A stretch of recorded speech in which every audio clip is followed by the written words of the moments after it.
Why is it that so much of Netflix content for children promotes a transgender ideology? Almost half of your content for children, I'm talking about minor children now, I'm not talking about teenagers, minor children, promotes a transgender ideology agenda. I was just looking at the data here from your various series. And what concerns me is, just 2 days ago, a jury in New York awarded a former transitioner $2 million because she said that her psychologists and others pressured her into, they pushed on her an ideology that proved to be extremely detrimental. I'm sure you know that in the UK, the National Health Service in the UK has said that they're not going to perform transgender surgeries or any longer so-called gender-affirming care for minors, including in counseling, because it is so incredibly detrimental. Our own HHS has come forward with similar findings this past year, yet if you turn on Netflix, you'll find that an enormous amount, and I say this as a parent with 3 young children, an enormous amount of your children's programming has this ideology and agenda in it. Is this an advocacy position for Netflix? Is this an ideological commitment you have? I mean, why is this? Senator Hawley, Netflix has no political agenda of any kind. I would tell you that. Well, then why is your children's program so full of this highly sexualized, highly controversial agenda? I don't understand it. It seems strange to me. Respectfully, sir, it's because it's inaccurate. We have millions of hours of children's programming.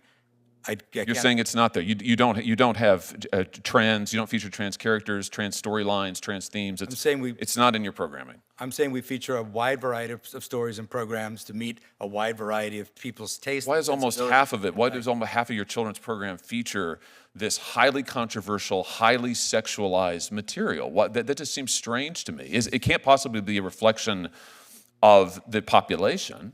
Senator Hawley, I don't have any idea where that number would come from or what that would be. I don't believe that's been your personal experience, but I can't speak to that. Well, what do you mean you don't think it's been my personal experience? You don't think that I monitor what my children watch on your... Here's what I tell you what my personal experience is since you bring it up.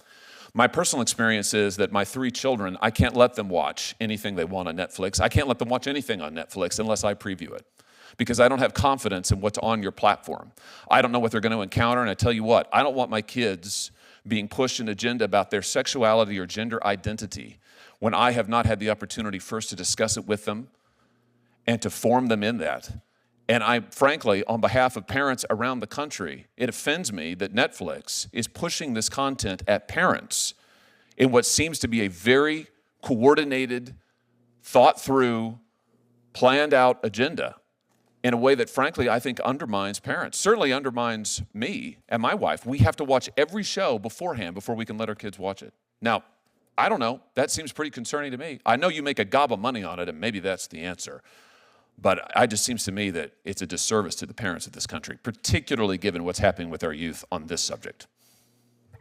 Senator, if I may answer, like I said, we have millions of hours of content on Netflix at any given time. We have state-of-the-art tools for you to manage those choices for your children and to block any title that you might be offended by for any reason. So we are parents at Netflix as well. We share all your concerns about raising kids and also the ability to raise them as you see fit in your household and anyone else's household as well. My concern is that you don't share my values or those of many other American parents, and you want the United States government to allow you to become one of the largest, if not the largest, streaming monopolist in the world. I think we ought to be concerned about what content you're promoting.